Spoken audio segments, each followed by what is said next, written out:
اما بعد، سورہ ممتحنہ کا پہلا رکوع 6 آیات پر مشتمل ہے اور دوسرے رکوع کی 7 آیات ہیں، لیکن پچھلی مرتبہ ہم نے 7 آیات کا مطالعہ کر لیا تھا۔ آج بقیہ 6 آیات کا مطالعہ کرنا ہے، گویا کہ 8ویں آیت سے اب میں تلاوت کر رہا ہوں۔ اعوذ باللہ من الشیطان الرجیم، بسم اللہ الرحمن الرحیم۔ لا ينهاكم الله عن الذين لم يقاتلوكم في الدين ولم يخرجوكم من دياركم أن تبروهم وتقسطوا إليهم إن الله يحب المقسطين إنما ينهاكم الله عن الذين قاتلوكم في الدين وأخرجوكم من دياركم وظاهروا على إخراجكم أن تولوهم وَمَنْ يَتَوَلَّهُمْ فَأُولَئِكَ هُمُ الظَّالِمُونَ يَا أَيُّهَا الَّذِينَ آمَنُوا إِذَا جَاءَكُمُ الْمُؤْمِنَاتُ مُهَاجِرَاتٍ فَامْتَحِنُوهُنَّ اللَّهُ أَعْلَمُ بِإِيمَانِهِنَّ فَإِنْ عَلِمْتُمُوهُنَّ مُؤْمِنَاتٍ فَلَا تَرْجِعُوهُنَّ إِلَى الْكُفَّارِ لَا هُنَّ حِلٌّ لَهُمْ وَلَا هُمْ يَحِلُّونَ لَهُنَّ وآتوهم ما أنفقوا ولا جناح عليكم أن تنكحوهن إذا آتيتموهن أجورهن ولا تمسكوا بعصم الكوافر واسألوا ما أنفقتم وليسألوا ما أنفقوا ذلكم حكم الله يحكم بينكم والله عليم حكيم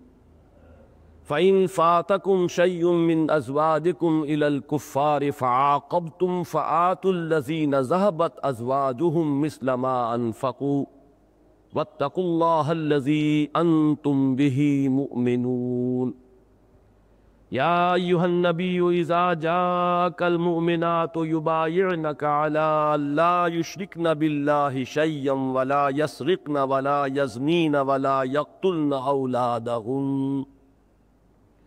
وَلَا يقتلن أولادهن ولا يأتين ببهتان يفترينه بين أيديهن وأرجلهن ولا يعصينك في معروف فبايعهن واستغفر لهن الله إن الله غفور رحيم يا أيها الذين آمنوا لا تتولوا قوما غضب الله عليهم قد يئسوا من الآخرة كما يئس الكفار من أصحاب القبور صدق الله العظيم رب اشرح لي صدري ويسر لي أمري واحلل عقدة من لساني يفقهوا قولي اللهم ربنا ألهمنا رشدنا وأعذنا من شرور أنفسنا اللهم أرنا الحق حقا وارزقنا اتباعه وأرنا الباطل باطلا وارزقنا اجتنابه آمین یا رب العالمین۔ قرآن حکیم میں مدنی صورتوں کا جو 6واں گروپ سورہ حدید سے شروع ہو کر سورہ تحریم پر ختم ہوتا ہے، پچھلی مرتبہ میں عرض کر چکا ہوں کہ تعداد میں یہ کل 10 صورتیں ہیں، جن کی ایک تقسیم اس اعتبار سے ہے کہ 5 صورتوں کا آغاز ہوتا ہے تسبیح باری تعالیٰ کے ذکر سے، سبح للہ یا یسبح للہ کے الفاظ سے، اور 5 صورتیں وہ ہیں جو بلا تمہید کسی تسبیح و تحمید کے ذکر کے بغیر شروع ہو جاتی ہیں۔ پھر ان میں جو ہم یہ 4تھی صورت ہے جو پڑھ رہے ہیں، تو ان 4 صورتوں میں ایک ترتیب یہ سامنے آئی کہ 2 کے 2 جوڑے بن گئے۔ پہلے مسبحات میں سے ایک صورت جو ام المسبحات ہے، انتہائی جامع، انتہائی اہم، جیسے پورے قرآن مجید کے لیے ام القرآن ہے سورہ فاتحہ، ایسے اس گروپ کے لیے ام المسبحات ہے سورہ حدید۔ اس کے بعد ایک صورت وہ کہ جس میں وہ آغاز میں تسبیح باری تعالیٰ کا ذکر نہیں، پھر ایک مسبحات میں سے، پھر ایک وہ کہ جو بلا تمہید شروع ہو گئی ہے۔ اس طرح ایک تو ان کے درمیان جو ہے جوڑوں کی نسبت اس پہلو سے ہے۔ اس کے بعد جو جوڑا آ رہا ہے وہ میں نے عرض کیا تھا کہ وہ اس کا انتہائی مرکزی جوڑا ہے سورہ صف اور سورہ جمعہ، یہ دونوں مسبحات ہیں جو دونوں جڑی ہوئی ہیں مصحف کے اندر، بالکل ساتھ ساتھ آئی۔ اس کے بعد ایک عکسی ترکیب ہو جاتی ہے، پہلے سورہ منافقون ہے جس کے آغاز میں کوئی تسبیح نہیں ہے، پھر سورہ تغابن ہے، اس میں پھر تسبیح باری تعالیٰ کا ذکر ہے، مسبحات میں سے وہ آخری صورت ہے۔ پھر ایک جوڑا جو ہے وہ غیر مسبحات کا ہے، سورہ طلاق، سورہ تحریم۔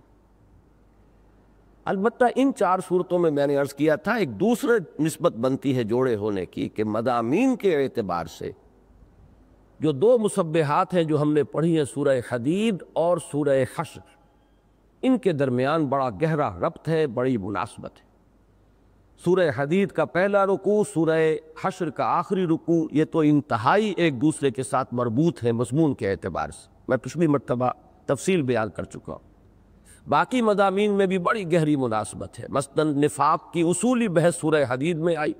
نفاق کیا ہے، کن مراحل سے یہ مرض گزرتا ہے، کیا اس کی آخری منزل ہے، اور اس کا ایک ظہور جو ہوا مسلمانوں کے معاشرے میں غزوہ بنی نذیر کے وقت، اس کا ذکر سورہ حشر میں لی جائے گا۔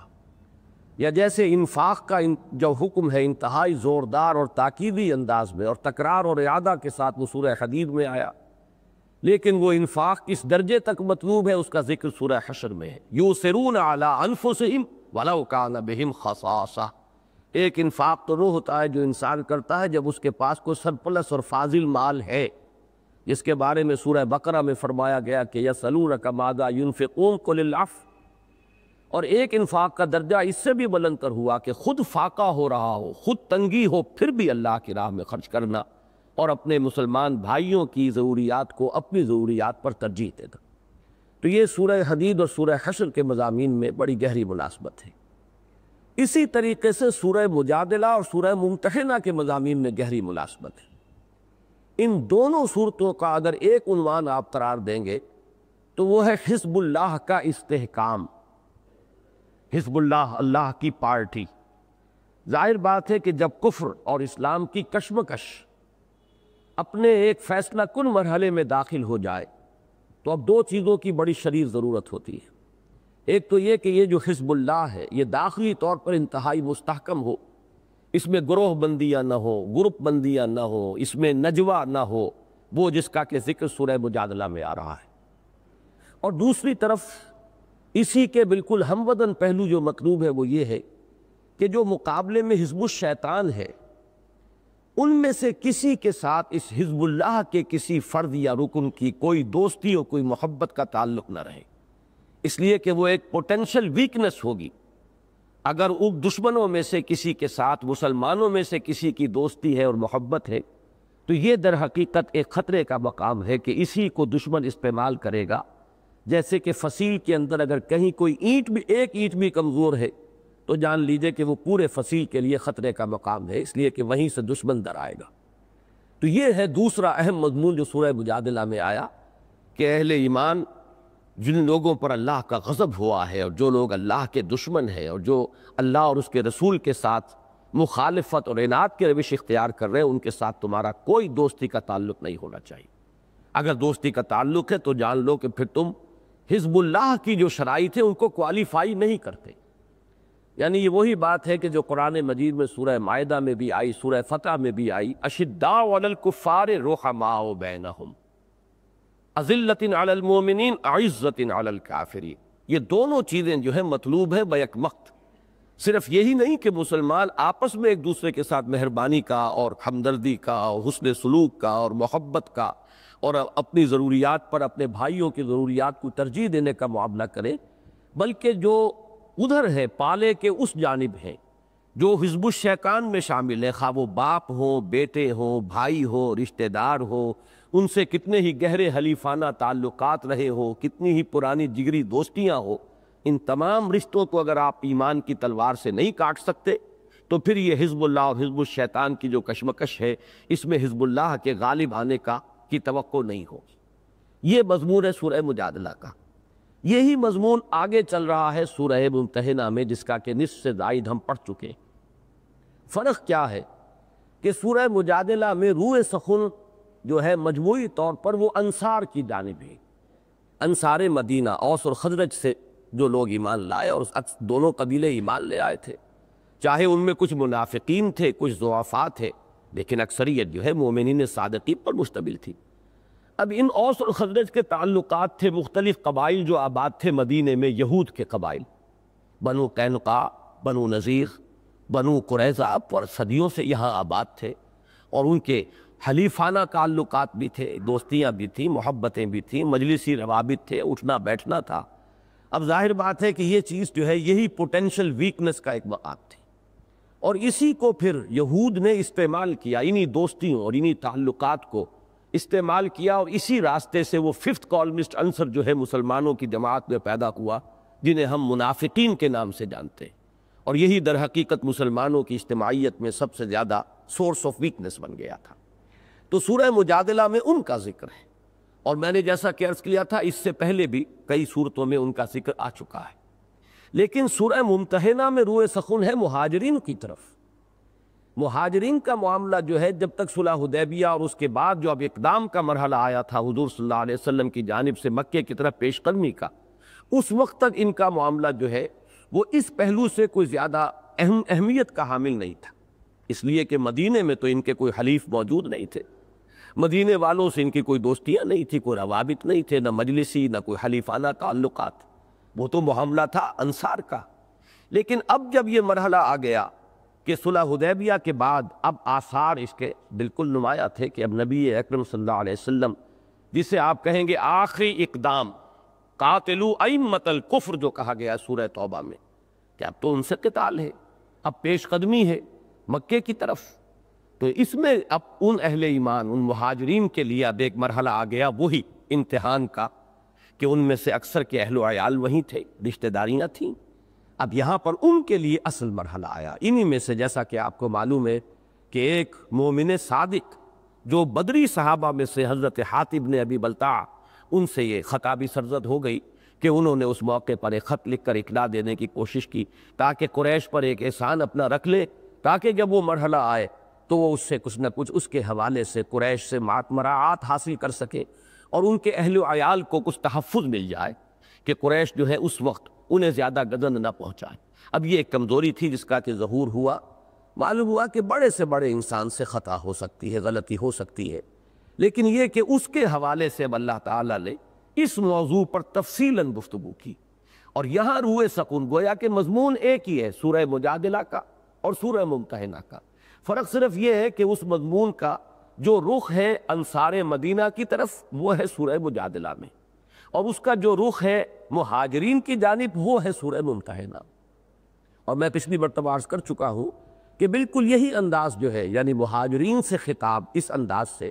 قرآن مجید میں دوسری جگہ پر آپ کو ملے گا سورہ توبہ کی، وہ آیات سورہ توبہ کی جو دوسرے اور تیسرے رکوع میں شامل ہیں،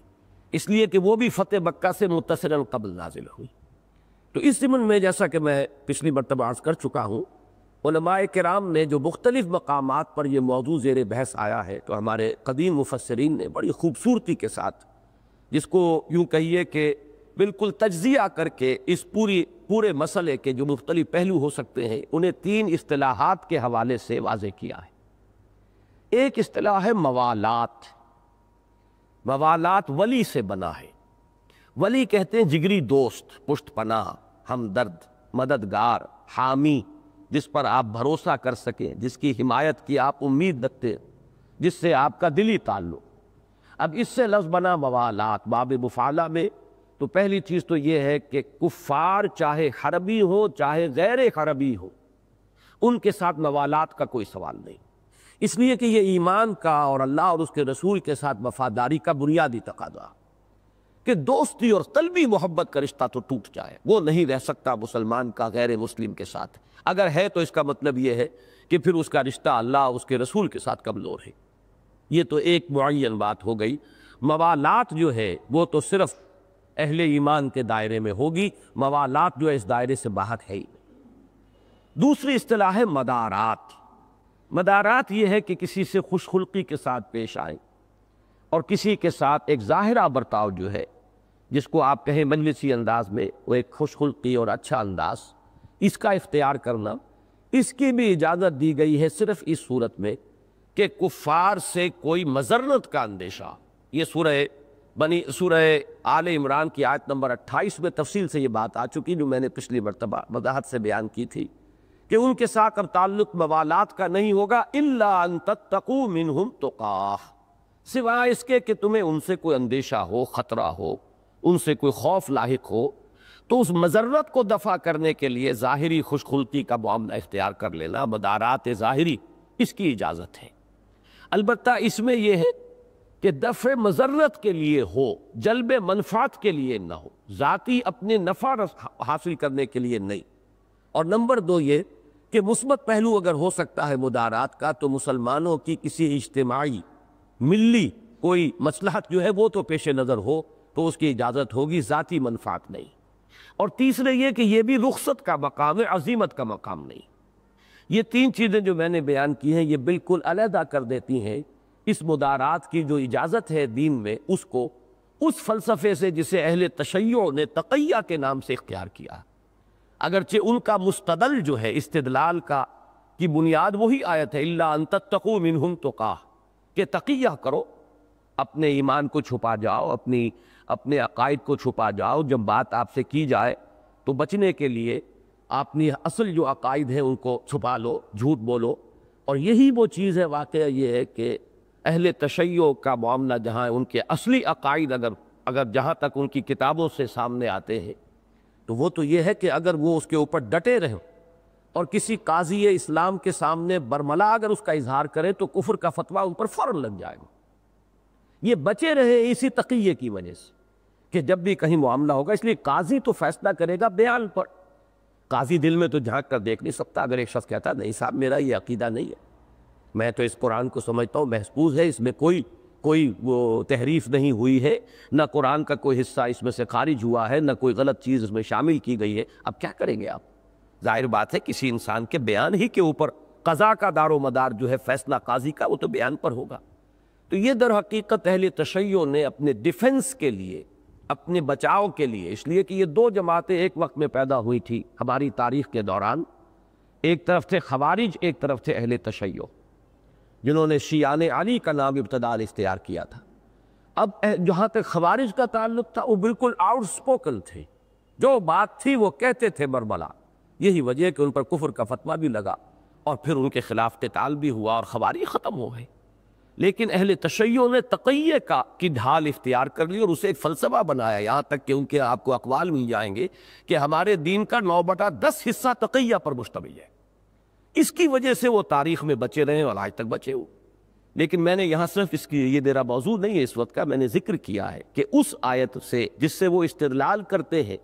اپنے اس اہم فلسفے کا تقیہ کے لیے، اس سے ہمارے نزدیک صرف جو چیز ثابت ہوتی ہے وہ یہ ہے کہ کبھی دفع مضرت کے لیے اگر کوئی ظاہری مدارات اختیار کرنی پڑ جائے تو ناگزیر حد تک اس میں جلب منفعت پیش نظر نہ ہو، اجتماعی ملی مفاد ہو تو بات دوسری ہے، لیکن یہ بھی صرف رخصت کے درجے میں، یہ عزیمت میں ہی ہے۔ ان تمام چیزوں کو سامنے رکھے تو مدارات کا ایک مقام ہے ہمارے دین میں بھی، لیکن یہ کہ اس سے آگے کی بات جو ہے وہ پھر اہل تشیع کی ہے، اس کا اہل سنت سے کوئی تعلق نہیں۔ اب تیسری چیز ہے مواسات، موالات، مدارات اور مواسات۔ مواسات ہے باہمی ہمدردی، کوئی بھوکا ہے تو اسے کھانا کھلانا، کوئی بیمار ہے تو اس کی عیادت، مزاج پرسی، اس کے علاج معالجے کا بندوبست کرنا۔ اسی کے ساتھ آ جائے گا اگر کوئی آپ کے ساتھ مجلسی طور پر جو ہے اچھے روابط رکھنا چاہتا ہے تو آپ بھی اس کے ساتھ اچھے روابط رکھیں۔ یہ مواسات جو ہے اس کی اجازت دی گئی ہے کہ یہ کفار کے ساتھ ہو سکتی ہے، مگر کن سے؟ جو غیر حربی ہو، جو آپ کے خلاف برسر کار نہیں ہے، جو آپ کے مقابلے میں اور اسلام کے کا راستہ روکنے میں ایکٹیو نہیں ہے، وہ پیسو ہے اور اس اعتبار سے اگرچہ کفر پر قائم ہے لیکن اسلام کی مخالفت میں سرگرم نہیں ہے، عملاً اس میدان میں برسر کار نہیں ہے، تو ان کے ساتھ مواسات جائز ہے۔ مواسات تمام کفار کے ساتھ جائز ہے بالاجماع، مگر یہ کہ وہ جو غیر حربی ہے، جن کے ساتھ معاملہ جو ہے، جن کے ساتھ آپ ایٹ وار نہیں ہے، جن کے ساتھ معاملہ جو ہے محاربے کا نہیں، تو یہ ہے جو اب آ رہا ہے معاملہ۔ اس کے ساتھ ہی پھر اس سورہ مبارکہ میں اب رشتہ مناکحت جو ہے، یہ چوتھا لفظ استعمال کر لیجئے، یہ بھی باب مفعلہ ہی کا ہے، مناکحت، اب یہ بھی ایک رشتہ ہے اور اس کی ابھی تک صورت یہ چلی آ رہی تھی کہ بہت سے مسلمان ہجرت کر کے مکے سے مدینے آ گئے، ان کی بیویاں کافر رہی اور وہ مکے ہی میں تھیں۔ اب یہ کہ آیا ان کے درمیان رشتہ نکاح برقرار ہے یا نہیں۔ اسی طریقے سے کچھ مسلمان خواتین ایمان لائیں اور وہ ہجرت کر کے آ گئیں، ان کے شوہر کافر تھے اور وہیں تھے وہ مکے کے اندر، کیا ان کا رشتہ برقرار رہے گا کہ نہیں؟ اب چونکہ یہ مرحلہ یہ آ گیا تھا کہ اس قسم کا کوئی بھی تسمہ لگا رہ گیا تو وہ مسلمانوں کی جماعت کے لیے ایک پوٹینشل ویکنس کا مقام ہے، لہذا اس تلوار کو یہاں پر بھی استعمال کیا گیا، وہ رشتہ مناکحت قطع کر دیا گیا، اس کے بارے میں آخری فیصلہ جو ہے ان آیات مبارکہ میں آ گیا۔ تو یہ ربط و تعلق ہے ان صورتوں کے مضامین کا، اور آج جو ہے یہ مضمون جو آ رہا ہے میں نے اس کی تقریباً آپ کے سامنے جو تسلسل اور ربط ہے اس کا سابقہ سے جو ہم پڑھ چکے ہیں وہ واضح کر دیا۔ ایک بات اور واضح کروں تو پھر انشاءاللہ بڑی تیزی سے ہم گزر جائیں گے کہ یہ جو شدت یہاں پائی جاتی ہے کہ قطعاً ان کے ساتھ دوستی نہ ہو، کوئی تعلق نہ ہو، اگر ہوگا تو پھر گویا کہ تمہارا اللہ سے کوئی تعلق نہیں ہے، یہ شدت عام حالات میں کسی مسلمان کے سمجھ میں نہیں آئے گی، بلکہ اسے کہا جائے گا کہ یہ تو بہت تشدد ہے، بہت سختی ہے، سوائے اس کے کہ اس کے سامنے دین کا وہ ڈائنامک کانسیپٹ موجود ہو۔ ایک ہے دین کا سٹیٹک کانسیپٹ جس میں کہ پیسفل کو ایگزسٹنس ہے باطل کے ساتھ، ٹھیک ہے باطل بھی ہے حق بھی ہے، وہ لیو اینڈ لیٹ لیو، تم بھی رہو انہیں بھی رہنے دو، جس کو ہم رواداری اور نہ معلوم کس کس الفاظ سے بڑے خوشنما الفاظ ہم نے اس کے لیے اختیار کر لیے ہیں۔ ایک خاص دور تھا جب کہ ہم مغلوب تھے، کفر کا ہم پر غلبہ ہو گیا تھا، اور کفر ہمیں تانے دیتا تھا کہ یہ تو بڑے وحشی قسم کے لوگ ہیں، یہ تو بڑے خوخار قسم کے لوگ ہیں، ان کے ہاں تو بڑے قتال کی باتیں ہیں، یہ تو دوستی کی اجازت نہیں دیتے۔ اب یہ جو انداز ان کا تھا تو ایک دور ہم پر گزرا ہے کہ ہم نے بڑا اپولوجیٹک انداز، معذرت خواہانہ انداز اختیار کیا، نہیں ایسی بات نہیں ہے، اسلام کی یہ تعلیم نہیں ہے، آپ کو غلط فہمی ہوئی ہے۔ بہرحال یہ انداز جو ہے یہ در حقیقت اسلام کی جو صحیح تعلیم ہے اس سے صرف نظر یا غض بصر کرنے کا نتیجہ ہے۔ اسلام کا اصل تصور ہے ڈائنامک، وہ حق کا غلبہ چاہتا ہے، باطل کو صرف مغلوب ہونے کی کیفیت میں وہ لیز آف ایگزسٹنس دینے کے لیے تیار ہے۔ یؤتوا الجزیۃ عن ید وہم صاغرون، کہ اہل باطل جو ہے کافر وہ چھوٹے بن کر رہیں اور اپنے ہاتھ سے جزیہ پیش کریں، دین کا غلبہ ہو تب تو وہ ان کو گوارا کرنے کو تیار ہے، ورنہ اسلام اور ایمان کی تو پوٹینشل وار ہے، ہر آن ہر لحظہ وہ پوٹینشلی اعتبار ہے۔ اور اس میں یہ جان لیجئے میں نے سیرت النبی صلی اللہ علیہ وسلم کا جو تجزیہ کیا ہے منہج انقلاب نبوی نامی کتاب نے، میں نے واضح کیا ہے کہ اس میں یہ کہا جا سکتا ہے کہ ابتدا جو ہے وہ در حقیقت اہل ایمان کی طرف سے ہوئی، اس لیے کہ جب ہم کہتے ہیں کہ یہ کفر ہے، یہ باطل ہے، یہ ظلم ہے، یہ ناانصافی ہے، تو گویا کہ ہم نے علم بغاوت بلند کیا۔ مکے میں لوگ رہ رہے تھے آرام سے، اس میں غلام بھی تھے، اس میں دبے پسے ہوئے لوگ بھی تھے، اپنی قسمت پر قانے تھے، کوئی وہاں ہنگامہ نہیں تھا۔ لیکن جب کہا گیا لا الہ الا اللہ، تو میں یہ کہا کرتا ہوں کہ جیسے ایک تالاب ہو، اس میں پانی پرسکون ہو، پہلا پتھر آپ نے پھینکا تو اس میں لہریں اٹھی، اب لہریں تو چلیں گی، وہ درمیان سے لہریں چل کر وہ تو آخر تک جائیں گی، لیکن پتھر کس نے پھینکا؟ پتھر اس نے پھینکا جس نے کہا لا الہ الا اللہ۔ تمہارے عقائد غلط، تمہارا نظام غلط، تمہاری معاشرت غلط، تمہاری اقدار غلط، تو یہ در حقیقت کلمہ بغاوت ہے۔ تو در حقیقت اسلام کی طرف سے ہے جارحیت کفر کے خلاف۔ یہ بات دوسری ہے کہ مسلمانوں میں ابھی قوت نہ ہو، مسلمانوں کے اندر ابھی اتنی استعداد نہ ہو، یا جیسے ہمارا حال تھا، یعنی یا تو میں نے پہلی بات کہی ہے وہ جو اولین مسلمان تھے ابھی مکے کے اندر ہیں، انہوں نے کوئی اقدام براہ راست نہیں کیا کفر کے خلاف سوائے قول کے لا الہ الا اللہ، ان کے معبودوں کو باطل قرار دیا، ان کے عقائد کو باطل قرار دیا، لیکن اقدام ابھی صرف باللسان ہے، زبان کے ذریعے سے ہے، بالید نہیں ہے، طاقت کے ساتھ اور اپنے ہاتھ کے ساتھ ان کے خلاف کوئی اقدام نہیں کیا گیا، کیونکہ ابھی قوت کم ہے، ابھی اتنی تعداد نہیں۔ جیسے ہی وہ قوت فراہم ہو گئی پھر اقدام ہوا باضابطہ۔ یا پھر یہ صورتحال ہے جو ہماری ہے کہ ہمارے ایمان اتنے کمزور ہیں، ہمارا خود کمٹمنٹ اللہ کے ساتھ، اللہ کے دین کے ساتھ وہ اتنا قوی نہیں ہے کہ وہ ہمیں سر ہتھیلی پر رکھ کر نکلنے پر آمادہ کر سکے۔ مسلمانوں کی ایک جمعیت ہے، ایک قوم ہے مسلمانوں کے نام سے، باقی وہ حقیقی ایمان اور حقیقی ذوق جذبہ جہاد اور ذوق شہادت یہ کہاں ہے؟ یہ تو گویا کہ معدوم کے درجے میں۔ تو یہ بات دوسری، لیکن اصولی اعتبار سے جان لیجئے کہ اسلام غلبہ کفر کو برداشت نہیں کرتا. اس کی تو پوری جد و جہد یہ ہے کہ کفر اور باطل کے خلاف اقدام کیا جائے، اس کو مغلوب کیا جائے. لِتَكُونَ کَلِمَةُ اللَّهِ الْعُلْيَا. اب اگر یہ چیز سامنے ہوگی تب حقیقت نظر آ جائے گی کہ یہ جو کشمکش حق و باطل ہے، ستیزہ کار رہا ہے ازل سے تائل روز، چراغ مصطفی سے شرار بولہبی، یہ کشمکش تو ختم نہیں ہوگی، جاری رہے گی. تو اس کشمکش کو پیش نظر رکھیں گے تو اس کا پھر منطقی اور لازمی تقاضا یہی ہے جو یہاں بیان ہو رہا ہے. جب تک یہ رشتے نہیں کٹیں گے، جب تک ایمان کی تلوار ان تسموں کو کاٹ نہیں پھینکے گی، اس وقت تک اس کشمکش میں حزب اللہ یا اہل حق کا غالب آنا اس کی جو ہے امید موہوم رہے گی. پھر تو لازم ہے کہ رحماء بینہم اشداء علی الکفار اذلۃ علی المؤمنین عزت علی الکافرین. یہ شکل جو ہے، یہ پولرائزیشن آپ کہہ لیں اسے، بالکل کلیئر کٹ پولرائزیشن ایمان کی بنیاد پر جب تک نہیں ہوگی اس وقت تک ظاہر بات ہے کامیابی کا کوئی امکان نہیں. بہرحال جو آیتیں پڑھ چکے ہیں، اب ان میں مثلاً میں ذکر کرنا چاہتا تھا کہ یہ جو اقدامی انداز ہے، یہ حضرت ابراہیم کو جو پیش کیا گیا اور ان کے ساتھیوں کے قول کو بطور اسوہ دیکھیے، اس کا انداز دیکھیے کیا تھا. اِنَّا بُرَاءُ مِنْكُمْ وَمِمَّا تَعْبُدُونَ مِن دُونِ اللَّهِ كَفَرْنَا بِكُمْ وَبَدَأَ بَيْنَنَا وَبَيْنَكُمُ الْعَدَاوَةُ وَالْبَغْضَاءُ أَبَدًا حَتَّىٰ تُؤْمِنُوا. اب یہ بڑا چیلنجنگ انداز ہے، اس میں وہ معذرت خانہ انداز نہیں، یہ بڑا چیلنجنگ انداز ہے کہ ہم بری ہیں تم سے بھی اور تمہارے معبودوں سے بھی. ہم نے کفر کیا تمہارا، اور تمہارے اور ہمارے مابین اب ہمیشہ ہمیش کے لیے جدائی ہی نہیں، عداوت اور دشمنی ڈال دی گئی، دشمنی پیدا ہوگی. We are at war, potentially at war. ہمارے اور تمہارے مابین کسی مفاہمت کا کوئی سوال نہیں. حتیٰ تؤمنوا، جب تک کہ تم ایمان نہ لاؤ. یہ ہے وہ انداز. یہ جارحانہ اسے کہنا چاہے تو کہہ لیں، اگرچہ وہ لفظ اچھا نہیں ہے، لیکن یہ کہ کسی بات کی حقیقت کو واضح کرنے کے لیے ذرا ثقیل اور زیادہ سٹرونگ لفظ جو ہے لانا پڑتا ہے. اس کے لیے صحیح لفظ تو ہے اقدامی انداز ہے، لیکن یہ کہ اسی کو اگر آپ جارحیت سے تعبیر کریں تو غلط نہیں ہوگا. تو یہی انداز آگے آیا تھا جو آخری آیت ہم نے پڑھی تھی.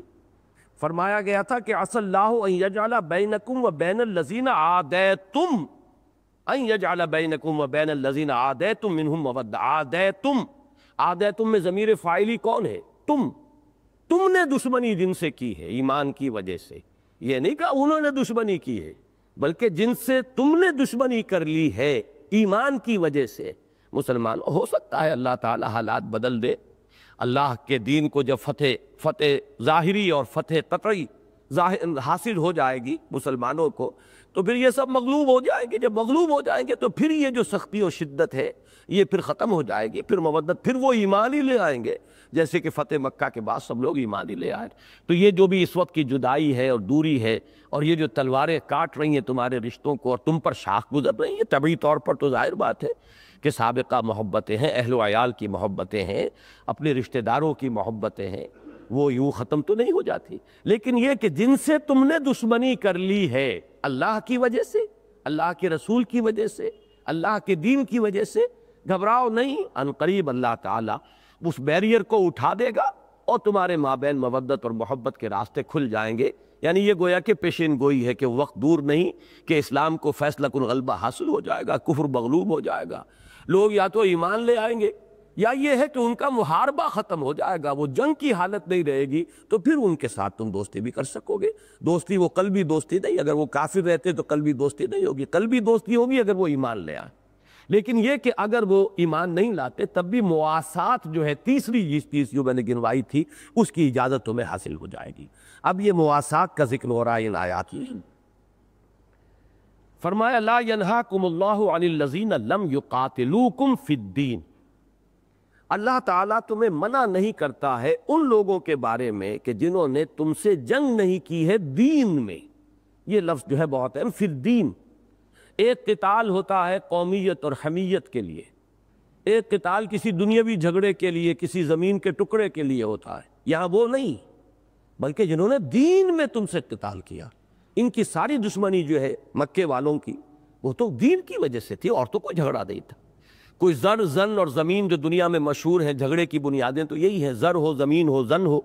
ظاہر بات ہے محمد الرسول اللہ صلی اللہ علیہ وسلم اور آپ کے صحابہ کا کوئی جھگڑا کفار قریش کے ساتھ جو ہے وہ زر زن یا زمین کا نہیں تھا، دین کا تھا۔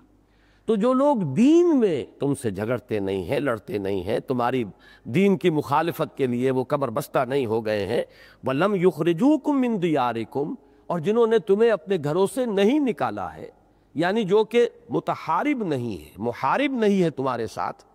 ان تبروہم وتقسطوا الیہم، تو اللہ تعالیٰ ان کے بارے میں تمہیں منع نہیں کرتا کہ تم ان کے ساتھ کوئی نیکی کا معاملہ کرو یا انصاف کی صورت اختیار کرو۔ یہ بر کا لفظ جو ہے یہ ہمارے ہاں منتخب نصاب میں بڑی تفصیل سے زیر بحث آتا ہے، اس کا درس نمبر 2 جو ہے وہ ہے آیا بر، اس کا عنوان ہم نے اختیار کیا ہے۔ تو بر کے سلسلے میں تفصیل سے عرض کیا کرتا ہوں کہ بر اور بر حروف ایک ہی ہے، زیر زبر کا فرق ہے۔ بر جو ہے آپ سمندر کو خشکی کو کہتے ہیں بحر کے مقابلے میں۔ بحر میں جب تک انسان ہوتا ہے کچھ نہ کچھ بے چینی رہتی ہے، یا تو بڑے سے بڑا جہاز بھی ہے تو ڈولتا ہے، کچھ اس کے اندر جو ہے ادھر سے ادھر کو راکنگ ہوتی ہے۔ بہرحال وہ جو آدمی کشتی میں ہے اور کشتی سے اتر کر جب ساحل پر قدم رکھتا ہے تو ایک دم اسے ایک اطمینان سا ہوتا ہے کہ اب فرم زمین میرے قدم تلے آ گئی ہے، مضبوط زمین۔ تو یہ جو کیفیت ہے اطمینان کی، یہ ہے اصل میں لفظ بر کا اصل خاصہ۔ یہ جو اطمینان باطنی انسان کو حاصل ہوتا ہے یہ نیکی کے کاموں سے حاصل ہوتا ہے۔ آپ کے پاس ایک ہی روٹی تھی اور آپ کو بھی بھوک تھی،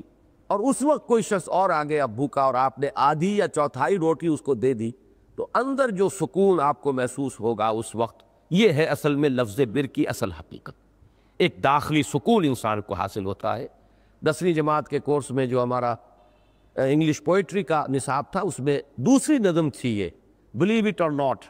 اور اس میں یہ بڑا عمدہ جملہ تھا charities that soothe and heal and bless. یہ جو خیر کے کام ہوتے ہیں، بھلائی کے کام ہوتے ہیں، جنہیں پن کے کام کہے گا ہندو، ثواب کے کام ہم کہتے ہیں، کسی بھوکے کو کھانا کھلانا، کسی مریض کے ساتھ ہمدردی کرنا، اس کا دکھ بانٹنا، اس کو کوئی ہمدردی کے جملے ہی کہنا،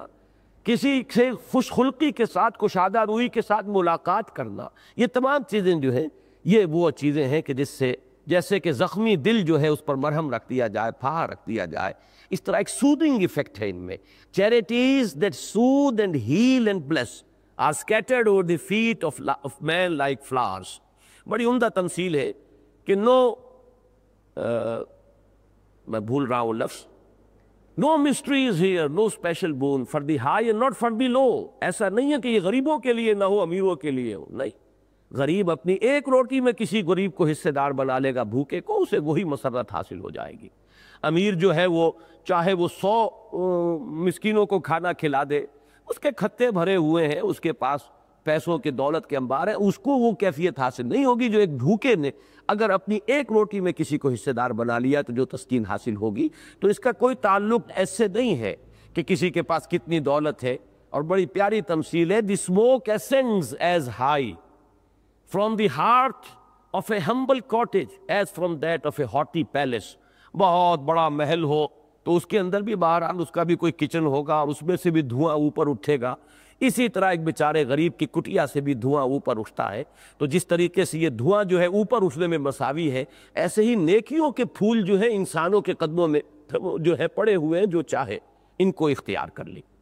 وہ ہے بر۔ معاسات کا لفظ میں نے اس لیے استعمال کیا، ہمدردی ہے، دکھ درد میں شرکت ہے، کسی کی تکلیف کو رفع کرنا ہے، بھوکے کو کھانا کھلانا ہے، یہ معاسات ہے، اس سے اللہ نہیں روکتا۔ البتہ تھوڑا سا ایک اشکال پیدا ہوتا ہے، وَتُقْسِطُوا إِلَيْهِ،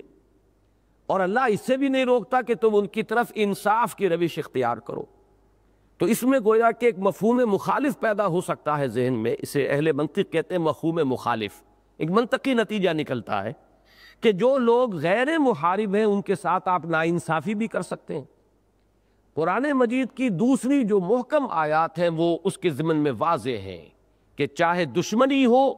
عدل کا دامن ہاتھ سے نہیں چھوڑنا۔ یہ سورہ مائدہ کے اندر صاف صاف فرمایا، یا ایھا الذین آمنوا کونوا قوامین للہ شہداء بالقسط ولو علی انفسکم او الوالدین والاقربین۔ بلکہ یہ تو ہے سورہ نساء کی آیت، کونوا قوامین بالقسط شہداء للہ ولو علی انفسکم او الوالدین والاقربین۔ تمہیں تو عدل اور انصاف کے علمبردار بن کر کھڑا ہونا ہے، اللہ کی گواہی دینی ہے، چاہے تمہارے اپنے خلاف جا رہی ہو بات، تمہارے والدین کے خلاف جا رہی ہو، تمہارے رشتہ داروں کے خلاف جا رہی ہو۔ یہی مضمون اکثر ترتیب کے ساتھ آیا، یا ایھا الذین آمنوا کونوا قوامین للہ شہداء بالقسط لا یجرمنکم شنآن قوم علی الا تعدلوا اعدلوا ھو اقرب للتقوی۔ کسی قوم کی دشمنی تمہیں اس بات پر آمادہ نہ کر دے کہ تم انصاف نہ کرو، انصاف کرو، یہی تقوی سے قریب تر ہے۔ تو یہاں جو ہے اس کے معنی بعض حضرات نے خوبصورتی کے ساتھ بیان کیے ہیں کہ یہاں تقسطوا الیہم کا معاملہ یہ ہے، ان کے ساتھ انصاف کی روش اختیار کرو، بئی معنی کہ اگر وہ تمہارے ساتھ حسن تمدنی تعلقات استوار کرنا چاہتے تو استوار کرو، اگر وہ ہاتھ بڑھاتے تو تم بھی ہاتھ بڑھاؤ۔ ایک تو ہے نیکی کا معاملہ، بھوکے کے ساتھ، غریب کے ساتھ، مسکین کے ساتھ، کسی کو تکلیف میں دیکھ کر، وہ تو بر ہو گیا، ان تبرؤوا الی ان تبروہم۔ اور پھر یہ ہے کہ اگر وہ تمہارے ساتھ کوئی اچھے روابط قائم کرنا چاہے تو انصاف کا تقاضا ہے کہ تم بھی ان کے ساتھ اچھے روابط قائم کرو۔ گویا کہ جو کفار مسلمانوں کے خلاف اور اسلام کے خلاف برسر کار نہ ہو، دشمنی کے اندر سرگرم نہ ہو، ان کے ساتھ تمدنی تعلقات و روابط رکھنے میں قطعاً کوئی پابندی نہیں ہے۔ اس معاملے میں بعض حضرات بہت زیادہ یعنی افراد کے ساتھ تفرید کا معاملہ بھی ہو جاتا ہے، دوسری انتہا کو نکل جاتے ہیں، اس لیے یہاں اس کو کھول دیا گیا۔ ان اللہ یحب المقسطین، یقیناً اللہ تعالی انصاف کرنے والوں کو پسند فرماتا ہے۔ انما ینہاکم اللہ عن الذین قاتلوکم فی الدین، اللہ تو تمہیں روک رہا ہے ان لوگوں سے جنہوں نے تم سے جنگ کی ہے دین کے معاملے میں، واخرجوکم من دیارکم، اور انہوں نے تمہیں نکالا ہے تمہارے گھروں سے، وظاہروا علی اخراجکم، اور انہوں نے جتھا بندی کی ہے۔ مظاہرہ جو ہے جتھا بندی کو کہتے ہیں، وہ گویا کہ گٹھ جوڑ کرنا، انہوں نے گٹھ جوڑ کیا، جتھا بندی کی تمہیں نکالنے پر، کہ ان کے ساتھ ان تولوہم، کہ تم ان کے ساتھ دوستی کرو، یہ چیز جو ہے کسی درجے میں بھی اللہ تعالیٰ جو ہے اس کی اجازت نہیں دیتا۔ اب یہاں تولوہم جو ہے وہ در حقیقت آخری درجے کی بات کہی گئی ہے، اصلاً تو ان کے لیے مواسات بھی نہیں ہے، اس لیے کہ پہلے جو بات فرمائی گئی ہے کہ جو تمہارے ساتھ جنگ نہیں کرتے، جنہوں نے تمہارے اخراج کے اندر جو ہے کوئی ایکٹیو حصہ نہیں لیا ہے، ان کے لیے تم بر کر سکتے ہو، نیکی کر سکتے ہو، ان کے ساتھ حسن سلوک کر سکتے ہو، ان کے طرف سے اگر ہاتھ بڑھایا جا رہا ہو تمدنی روابط کا تو تم بھی ان کی طرف جو ہے ہاتھ بڑھا سکتے ہو۔ تو ایک انتہا وہ ہے، ایک انتہا یہ بیان کر دی گئی ہے تولوہم، اس میں اصل میں شناعت کا ذکر ہے، جیسے کہ سورہ نور میں آیا، کسی چیز کے اندر جو گھناونا پن ہے اس کو ظاہر کرنے کے لیے آگے کی بات کر دیتے ہیں۔ وہ آگے کی بات کیا ہے کہ وَلَا تُكْرِهُ فَتَيَاتِكُمْ عَلَى الْبِغَاءِ إِنْ أَرَدْنَا تَحَسُّنًا، اگر تمہاری لونیاں تم انہیں مجبور نہ کرو بدکاری پر، اگر وہ خود تحسن چاہتی ہوں، وہ پاک دامنی کی روش اختیار کرنا چاہتی ہوں۔ اب اس کے یہ معنی نہیں ہے، مفہوم مخالف تو یہ نکلے گا کہ اگر وہ تحسن نہ چاہے یا بدکاری کی روش اختیار کرنا چاہے تو تم انہیں چھوٹ دے دو، لیکن یہاں مراد یہ نہیں ہے، بلکہ یہ ہے کہ یہ برائی پر برائی ہے کہ تم ایسی اپنی جو کنیزیں ہیں انہیں مجبور کرو کہ وہ بدکاری کریں اور تمہارے لیے کمائی کا ذریعہ بن جائیں، جو بیچاریاں خود اس سے بانتہائی بیزار ہو اور جو چاہتی ہو پاک دامنی کے روش اختیار کرنا۔ تو ایک زیادہ بری شے کا ذکر کیا جاتا ہے اس کی شناعت کو ظاہر کرنے کے لیے، اس کا یہ مطلب نہیں ہے کہ اس سے کم تر جو ہے وہ جائز ہے۔ یہ جو ہے جس کو کہ اچھی طرح میں سمجھانا چاہتا ہوں کہ یہاں جو فرمایا گیا ان تولوہم، کہ اللہ تمہیں روکتا ہے ان سے دوستی کرنے سے، تو دوستی کرنے کے علاوہ اصل میں ان کے ساتھ مواسات کی اجازت بھی نہیں، جو آپ سے ایٹ وار ہیں تو ظاہر بات ہے ان کے ساتھ اب آپ ہمدردی کا معاملہ کیسا کریں، جو آپ کے ساتھ ایٹ وار ہیں ان کے ساتھ آپ تمدنی روابط بھی کیسے رکھیں گے؟ وہ تمدنی روابط بھی اگر آپ ان کے ساتھ استوار کریں گے تو وہ بھی اس حق و باطل کی کشمکش میں وہ بھی ایک سورس آف ویکنس ہوگی، اور وہ بھی در حقیقت اس مقصد کو ذوف پہنچانے کا ذریعہ بنے گی کہ جو مقصد تمہارے سامنے ہے، یعنی غلبہ دین، حق کا بول بالا کرنا، وہ ہے اصل مقصد جس کی طرف پیش قدمی مطلوب ہے، تو اس کے لیے یہ چیز مضرت بخش ہے۔ وَمَن يَتَوَلَّهُمْ فَأُولَٰئِكَ هُمُ الظَّالِمُونَ، آخری تہدید آمیز الفاظ ہے، یہ انتہائی تنبیہ کا انداز ہے، اور جو کوئی ان کی دوستی کا معاملہ اختیار کرے گا تو وہی ظالم ہے۔ اور یہ ظالم کا لفظ جو ہے قرآن مجید کے اصطلاحات میں بڑا ثقیل لفظ ہے، اس کے معنی مشرک کے بھی ہیں، ان الشرک لظلم عظیم، عام طور پر یہ لفظ آتا ہے شرک ہی کے لیے، تو وہ تو گویا کہ پھر ضلوا ضلالا بعیدا، وہ تو پھر گمراہی کے اندر بہت دور نکل گئے۔ اب اس کے ساتھ جیسا کہ میں نے عرض کیا تھا وہ مضمون تو یہاں ختم ہوا، اب وہ رشتہ مناکحت کی بات آ رہی ہے، اور اس کے ضمن میں خاص طور پر ان خواتین کے تذکرے سے بات شروع کی جا رہی ہے جو ہجرت کر کے وہ آئیں مدینہ منورہ اس دعوے کے ساتھ کہ ہم اہل ایمان ہیں اور ہم اس وجہ سے مکے کو چھوڑ کر آئیں۔ ان کے شوہر کافر وہ موجود ہیں ابھی مکے کے اندر، رشتہ مناکحت جو ہے ان کے درمیان ابھی فارملی قطع نہیں ہوا، کاٹا نہیں گیا۔ اب وہ اگر آئیں تو کیا کیا جائے؟ اس میں ایک بات جان لیجئے کہ ایک مسئلہ صلح حدیبیہ میں طے پایا تھا، اور وہ مسئلہ تھا جو بڑا ہی سخت تھا، مسلمانوں پر شاق گزر رہا تھا، اور وہاں یہ بظاہر ثابت ہو رہا تھا کہ بڑی ان ایکول صلح ہے جو مسلمانوں نے کی۔ یعنی اگر کوئی مسلمان مکے سے مدینے آئے گا تو مسلمانوں پر لازم تھا کہ اسے واپس کرنے، اور اگر کوئی یہاں سے مسلمان واپس جائے مدینے سے مکے تو اہل مکہ اس کے پابند نہیں تھے کہ واپس کرے۔ اب یہ ان ایکول بات ہے، بالکل ایکول تو یہ ہوتا کہ آپ کا کوئی آدمی آئے تو ہم واپس کر دیں گے، ہمارا کوئی آدمی آئے تو آپ واپس کیجیے۔ اسی پر بہت شدید پیچ و تاب تھا جو بعض حضرات کو محسوس ہو رہا تھا، خصوصاً حضرت عمر رضی اللہ تعالی،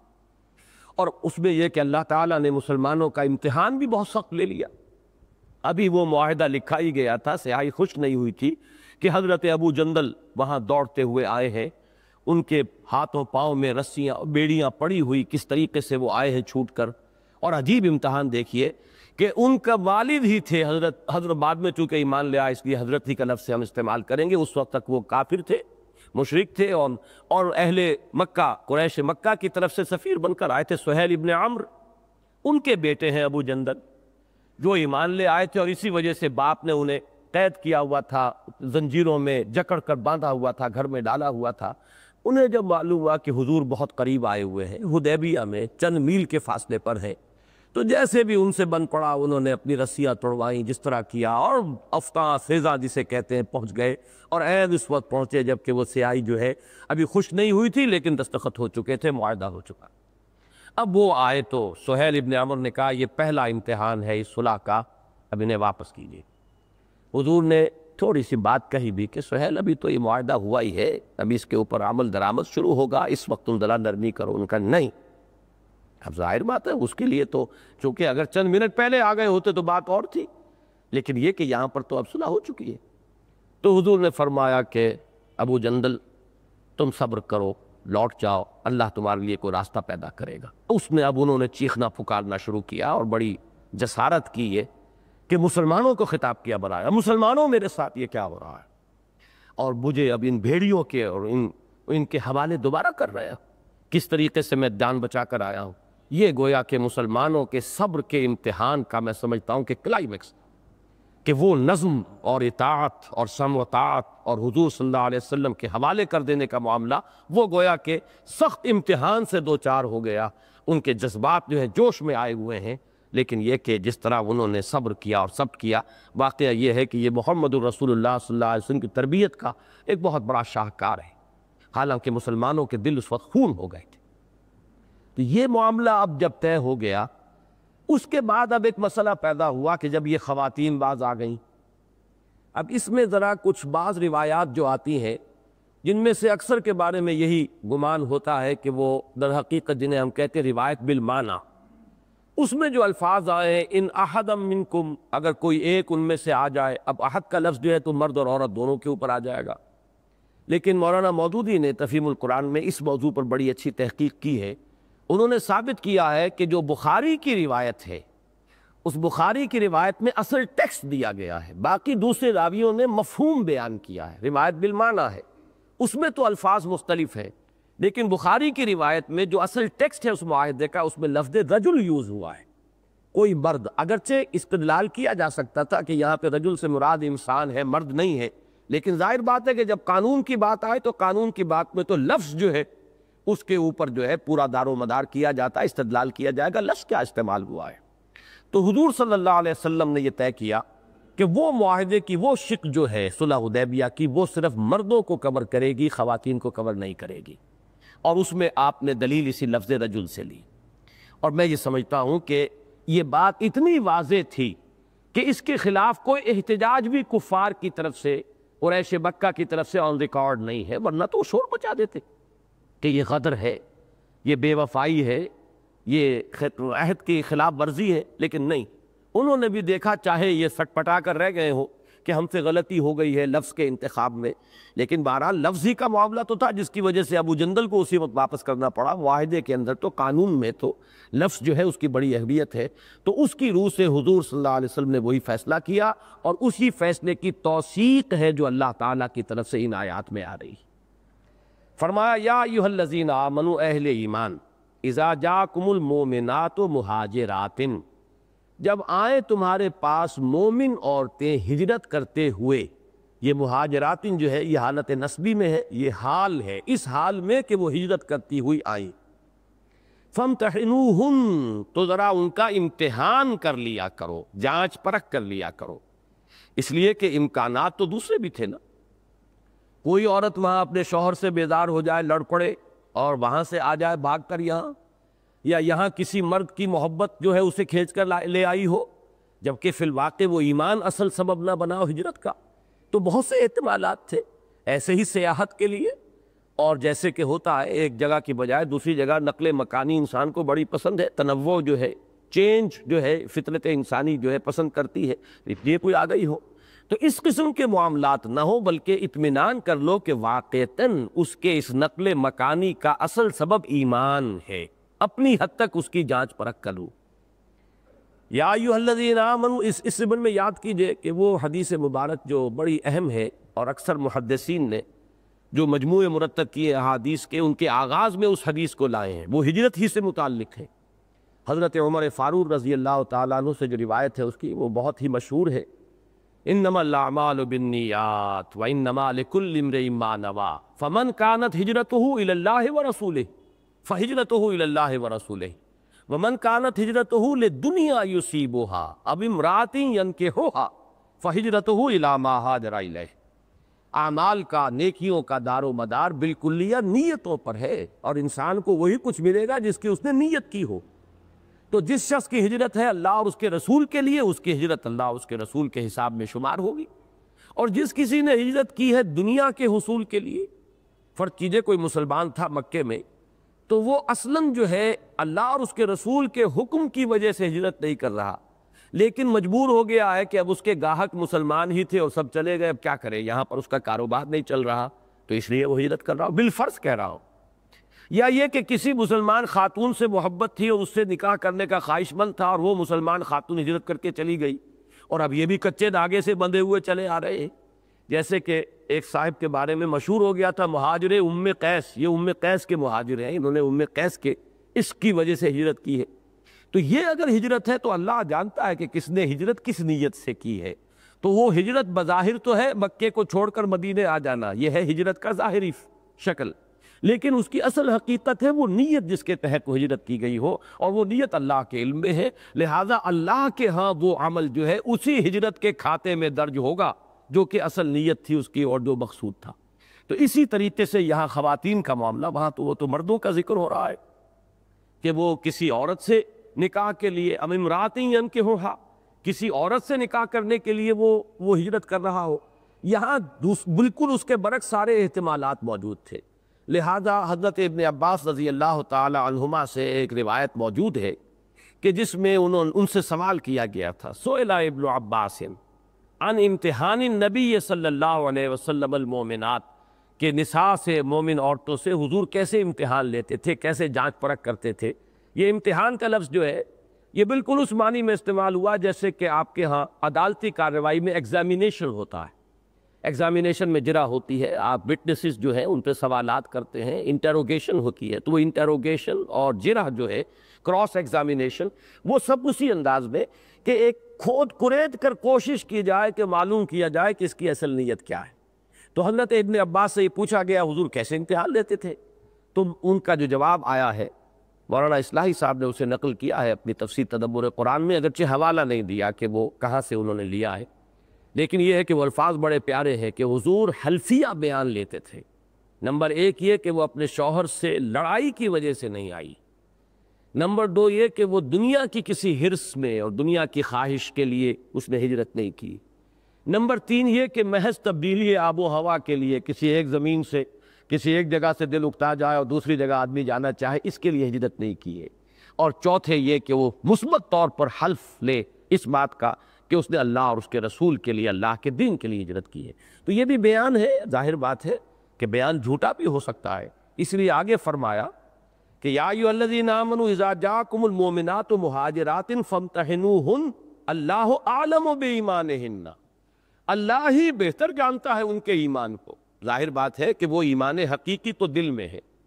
کوئی شخص تقیے پر اتر آیا ہو اور آخری درجے میں تقیہ کر رہا ہو تو ظاہر بات ہے کہ اب اس کا جو ہے فیصلہ کوئی دنیا کا قاضی تو نہیں کر سکتا، وہ تو اللہ ہی جانتا ہے کس کے دل میں حقیقی ایمان ہے اور کس کے دل میں حقیقی ایمان نہیں ہے۔ لیکن جس حد تک بھی تمہارے لیے یہ ممکن ہے، اس لیے کہ ہر چیز کے کچھ آثار ہوتے ہیں، کچھ شواہد ہوتے ہیں، تو اپنی امکانی حد تک کراس ایگزامینیشن کے ذریعے سے کوشش کرو کہ تم جانچ پرکھ کر لو کہ ایسے ہی کوئی آوارہ عورت، کوئی آبرو باختہ عورت، کوئی ویسے ہی بھاگی ہوئی اپنے گھر سے کوئی عورت، یا کسی کے عشق میں مبتلا عورت تو نہیں ہے یہ کہ جو اس نے ہجرت کا جو ہے لبادہ اوڑھ لیا ہے۔ ایسی عورتیں اگر اس لبادے میں تمہارے معاشرے میں داخل ہو گئیں تو بڑا فساد پیدا ہو جائے گا، اخلاقی فساد بھی پیدا ہوگا، پھر وہ ان کی طرف سے گویا کہ جاسوس بن کر بھی بھیجی جا سکتی ہیں، اس کے بھی اندیشے موجود ہیں۔ لہذا یہاں یہ احتیاط کی طرف توجہ دلائی، فامتحنوہن اللہ اعلم بایمانہن فإن علمتموہن مؤمنات، پھر اگر تمہارے علم میں یہ بات آئے کہ وہ مومن ہیں، یعنی یہ کہ اپنی امکانی حد تک تم نے اطمینان کر لیا اور تم نے تسلی کر لی، تم نے یہی سمجھا، غالب امکان اس بات کا نظر آیا کہ وہ مومن ہے، فلا ترجعوہن الی الکفار، تو ان کو مت لوٹاؤ کفار کی طرف، ان کو نہیں لوٹایا جا سکتا۔ یہ گویا کہ در حقیقت پس منظر میں وہی صلح حدیبیہ کی وہ شق ہے کہ جس میں کہ اگر اسے عموم پر رکھا جاتا تو لازم ہو جاتا کہ ان عورتوں کو بھی لوٹایا جائے، لیکن اس میں یہ خاص کا پہلو اور اللہ کا فضل کہ اس میں لفظ رجل کے استعمال سے اس کے لیے وہ بنیاد موجود تھی کہ جس پر کسی مخالف کو جو ہے حرف گیری کرنے کا کوئی موقع نہیں تھا، کوئی امکان نہیں تھا۔ تو ان کو مت لوٹاؤ کفار کی طرف۔ اب یہاں دیکھیے یہ ایک ضمنی مضمون ہے، یہاں پر دو ایمانوں کا ذکر یہاں بھی ہو گیا، جیسا کہ قرآن مجید میں بہت سے مقامات پر ہے، یا ایھا الذین آمنوا آمنوا باللہ ورسولہ، اے اہل ایمان، ایمان لاؤ اللہ پر، اس کے رسول پر۔ اب یہ دو ایمان ہو گئے، ایک قانونی ایمان ہے، جیسے ہی کسی نے کہا اشہد ان لا الہ الا اللہ واشہد ان محمد رسول اللہ، سکھ تھا، پارسی تھا، عیسائی تھا، یہودی تھا، اسلام میں آ گیا، ایمان میں آ گیا، یہ قانونی ایمان ہے۔ حقیقی ایمان وہ ہوگا جب دل میں اتر جائے، یقین کی کیفیت ہو جائے، جیسے کہ سورہ حجرات میں فرمایا قالت الاعراب آمنا قل لم تؤمنوا ولکن قولوا اسلمنا ولما يدخل الایمان فی قلوبکم، ابھی ایمان تمہارے دلوں میں داخل نہیں ہوا ہے، تم کہہ سکتے ہو ہم اسلام لے آئے، ہم نے اطاعت قبول کر لی۔ تو وہی جو دو ایمان ہے، ایک قانونی ایمان، ایک حقیقی ایمان، تو جو اللہ نے فرمایا کہ اللہ اعلم بایمانہن، یہ تو ہے وہ حقیقی ایمان، یہ تو کوئی جان ہی نہیں سکتا، اللہ ہی جانتا ہے کہ کس کے دل میں وہ حقیقی ایمان ہے اور کس کے دل میں نہیں ہے۔ البتہ دنیا کا معاملہ چلانے کے لیے ہمیں فیصلہ کرنا پڑتا ہے کہ کسے مسلمان مانے، قانونی طور پر کس کو مومن تسلیم کرے۔ اس کے لیے فرمایا کہ تم اپنی تسلی جس حد تک بھی کر سکتے ہو کرو۔ یا ایھا الذین آمنوا اذا جاءکم المؤمنات مہاجرات فامتحنوہن اللہ اعلم بایمانہن فإن علمتموہن مؤمنات فلا ترجعوہن الی الکفار لا ہن حل لہم ولا ہم یحلون لہن۔ یہ ہے وہ تلوار جو رشتہ مناکحت کو قطع کر رہی ہے، جیسے رشتہ داریاں دوسری کٹ گئیں، خونی رشتے کٹ گئے، جیسے سابقہ دوستیاں کٹ گئیں، سابقہ حلیفانہ تعلقات کٹ گئے، تو اس تمام کے تمام یہ رشتہ مناکحت بھی اب ایمان کی تلوار سے قطع ہو گیا۔ نہ وہ ان کے لیے حلال ہے، لا ہن حل لہم، نہ یہ خواتین مسلمان اب حلال ہے اپنے ان کافر شوہروں کے لیے، ولا ہم یحلون لہن، اور نہ ہی وہ کافر مرد جو ہے اب حلال ہے ان مسلمان اور مومن عورتوں کے لیے۔ وآتوہم ما انفقوا، اب چونکہ معاملہ تھا دور صلح کا، چونکہ صلح حدیبیہ ہوئی ہے اور وہاں جو ہے معاملہ مصالحت کا ہے، لہذا یہاں انداز بھی وہی ہے، وآتوہم ما انفقوا، ان کے کافر شوہروں نے جو ان پر خرچ کیا تھا، انہیں مہر دیا تھا، وہ انہیں لوٹا دو۔ یہ معاملہ جو ہے مصالحت کا ہے اور باہمی جو ہے ایک چیز کو طے کر کے کرنے کا ہے۔ کہ ظاہر بات ہے کہ وہ آ گئی ہیں تمہارے پاس، لیکن یہ کہ ان کے شوہر کافر ہے، وہ وہاں ہے، اب وہ رشتہ تو منقطع ہو گیا، لیکن اس انقطاع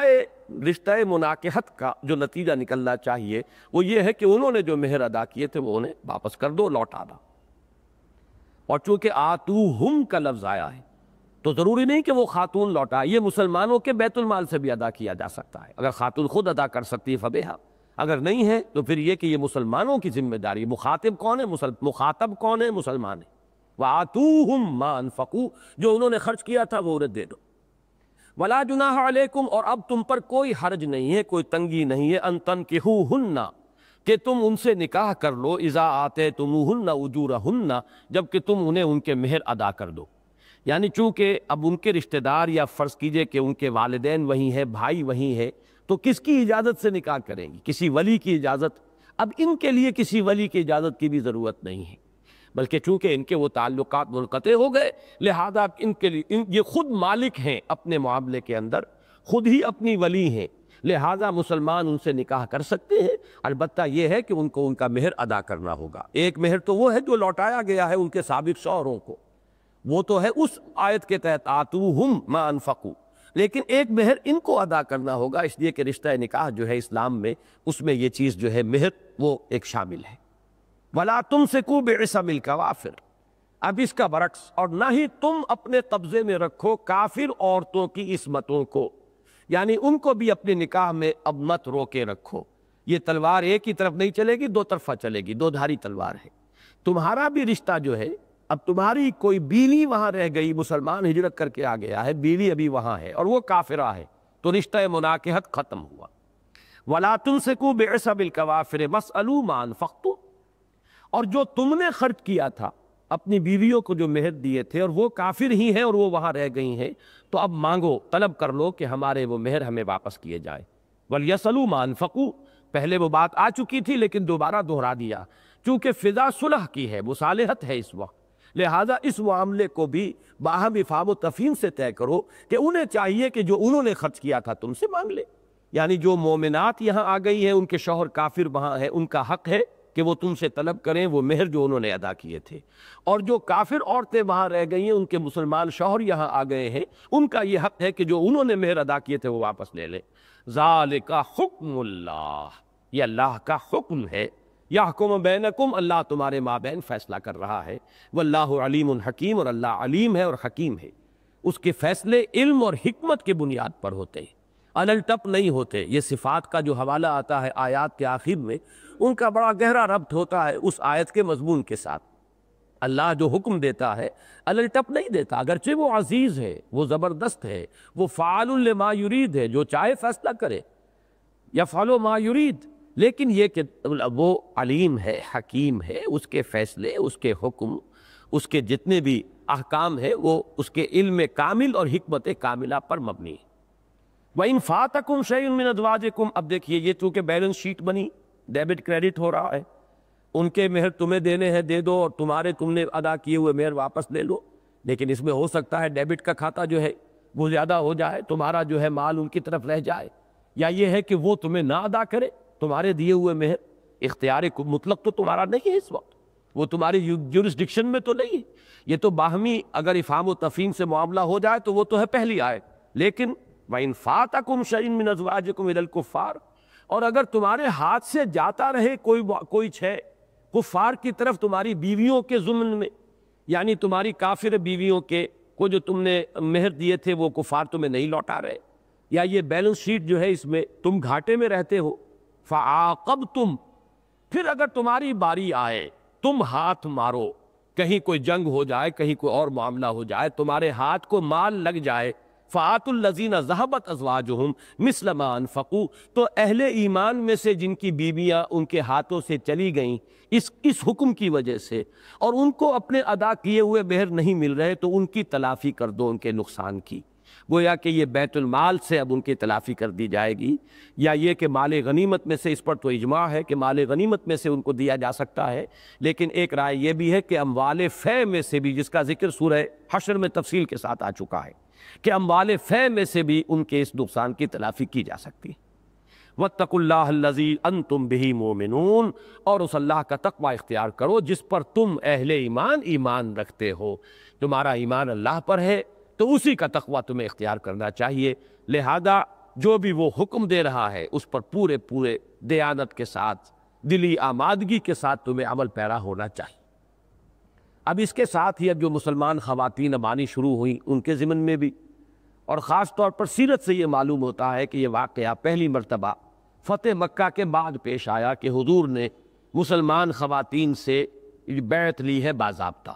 یہ بیعت کا معاملہ جو ہے جہاں تک مردوں کی بیعت کا تعلق ہے وہ تو بہت شروع سے اس کا سلسلہ چل رہا تھا۔ بیعت اسلام کا ذکر بھی آتا ہے، اگرچہ بہت کم مکی دور میں، بعد میں زیادہ ذکر اس کا ملے گا۔ پھر بیعت عقبہ اولیٰ، بیعت عقبہ ثانیہ،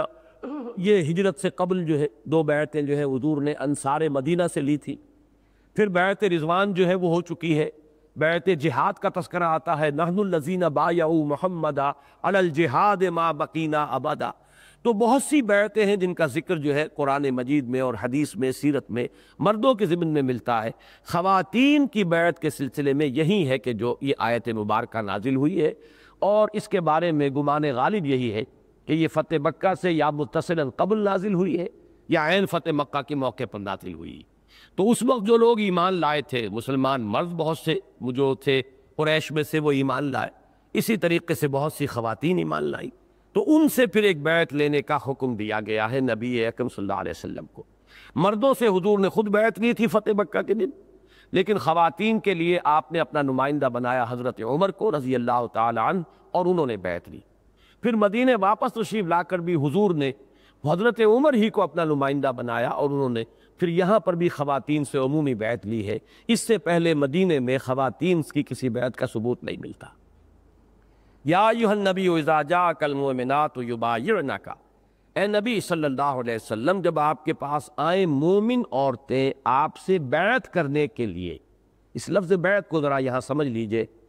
یہ بیع کا لفظ جو ہے یہ تو ہر شخص جانتا ہے، بیع کے معنی خرید و فروخت، بیع و اشترا، شرا کے معنی بیچنا، اشترا کے معنی خریدنا، اور باع یبیع و بیچنا، اور ابتاع یہ باب افتعال میں آئے گا تو خرید لینا۔ تو خرید و فروخت اصل میں مبادلے کو کہتے ہیں۔ پچھلے زمانے میں تو آپ کو معلوم ہے اجناس کا مبادلہ ہوتا تھا، جس نے زمین پر محنت کی ہے، کوئی شے پیدا کی ہے، اس کے پاس وہ جو جنس ہے وہ لے آتا تھا، اور جو بیچارہ بیٹھا ہوا کرگے کے اوپر وہ کپڑا بن رہا ہے اس کی محنت کا نتیجہ وہ ہے، تو آپس میں تبادلہ کر لیتے تھے، اتنی گندم لے لو اور اتنا کپڑا دے دو۔ تو اب کس کو قیمت کہیں گے، کس کو جنس کہیں گے؟ وہ کپڑا جو ہے قیمت ہے اس گندم کی، اور وہ گندم قیمت ہے اس کپڑے کی۔ تو اس اعتبار سے مبادلہ ہوتا تھا۔ اسی عربی زبان میں یہ الفاظ جو ہے دونوں طرف سے استعمال ہوتے ہیں، بیع و شراء کا لفظ بھی استعمال ہوتا ہے، اور اشتراء کا لفظ بھی آ جاتا ہے خریدنے کے لیے، جبکہ شراء کے معنی بیچنا ہے۔ باع کے اصل معنی جو ہے بیچنے کے ہیں، لیکن ابتاع یہ خریدنے کے معنی میں آ جاتا ہے۔ تو یہ جب بیع ہوتی تھی قدیم زمانے سے ایک رواج تھا، جب میری اور آپ کی کوئی گفتگو ہو رہی ہے کسی سودے کے بارے میں، جب وہ پختہ ہوئی تو علامت کے طور پر ہینڈ شیک ہوتا تھا، مصافحہ ہوتا تھا کہ بات پختہ ہوں گی۔ تو کسی بھی شے کے پختگی کے لیے، وثوق کے لیے یہ ایک علامت تھی، ہاتھ سے ہاتھ ملانا، ہاتھ میں ہاتھ دے کر، گویا کہ اب بات پوری ہو گئی، پختہ ہو گئی۔ اب یہاں سے یہ بات آگے بڑھی کسی بھی عہد کے لیے، ایک تو ہے خرید و فروخت کا معاملہ، ایک عہد ہے، تو یہ ہمارے ابھی آتا کہ لاؤ ہاتھ، اب کسی معاملے کے اوپر طے کرنے پر پھر وہ ہاتھ ملانا جو ہے وہ گویا کہ پختگی کی علامت ہے۔ تو کسی بھی معاہدے کے لیے یہ لفظ استعمال ہونا شروع ہوا۔ اب کس سے آگے یہ سمجھیے، سورہ توبہ میں بیع و شراء کا ایک معاملہ کیا گیا ہے کہ اہل ایمان کا اللہ کے ساتھ ہوا۔ ان اللہ اشتری من المؤمنین انفسهم واموالهم بان لهم الجنہ۔ یہ بیع و شراء کس کے مابین ہوئی؟ اہل ایمان اور اللہ کے مابین۔ خریدار کون ہے، مشتری کون ہے؟ اللہ۔ ان اللہ اشتری، اللہ نے خرید لی ہیں اہل ایمان سے ان کی جانیں اور مال، اور اس کی قیمت کیا ہے جو ملے گی؟ وہ ہے جنت، بان لهم الجنہ۔ لیکن چونکہ اللہ تعالیٰ تو بظاہر یا کہیے یا بذات ہی تو سامنے وہاں موجود نہیں ہے، لہذا اللہ کے نمائندے کی حیثیت سے یہ بیع و شراء محمد الرسول اللہ سے ہو رہی صلی اللہ علیہ وسلم۔ اسی کا نام اب بیعت ہے۔ بیعت دین کے ضمن میں جو معاہدہ بھی محمد الرسول اللہ صلی اللہ علیہ وسلم کے دست مبارک پر ہوا وہ گویا کہ بیعت ہے. اس میں بیع اگرچہ ہے اللہ کے ساتھ لیکن بیعت ہے محمد الرسول اللہ کے ساتھ صلی اللہ علیہ وسلم. یہی وجہ ہے کہ سورہ فتح میں اس کو کھول دیا گیا. ان الذین یبایعونک انما یبایعون اللہ ید اللہ فوق ایدیہم. اے نبی صلی اللہ علیہ وسلم، جو لوگ آپ سے بیعت کر رہے ہیں وہ حقیقت میں اللہ سے بیعت کر رہے ہیں اور اللہ کا ہاتھ ان کے ہاتھوں کے اوپر ہے. گویا کہ یہاں تین ہاتھ ہیں، ایک دست مبارک ہے محمد الرسول اللہ صلی اللہ علیہ وسلم کا، ایک ہے بیعت کرنے والے اس مومن کا مسلم کا، اور ایک پھر اللہ کا ہاتھ ہے جو ان دونوں ہاتھوں کے اوپر ہے. ید اللہ فوق ایدیہم، یہ ہے بیعت کا اصل مادہ. اب یہ جان لیجئے کہ ایک بیعت جو حضور نے لی تھی بیعت عقبہ اولیٰ، اس کے الفاظ بعین ہی یہی تھے جو قرآن مجید میں نازل ہو رہے ہیں کم و بیش 10 سال کے بعد. یہ بھی من جملہ ان مثالوں کے ہے کہ بہت سی چیزیں آپ کو سیرت میں تاریخی اعتبار میں حضور کی طرف سے پہلے ملیں گی، قرآن مجید میں ان کا ذکر بعد میں آیا. وضو کا معاملہ بہت پہلے سکھا دیا گیا، سنت میں پہلے آیا ہے. حضرت جبرائیل نے سکھایا محمد الرسول اللہ صلی اللہ علیہ وسلم کو اور حضور نے سکھایا اہل ایمان کو. لیکن وضو کا لفظاً جو حکم آیا وہ سورہ مائدہ میں آیا.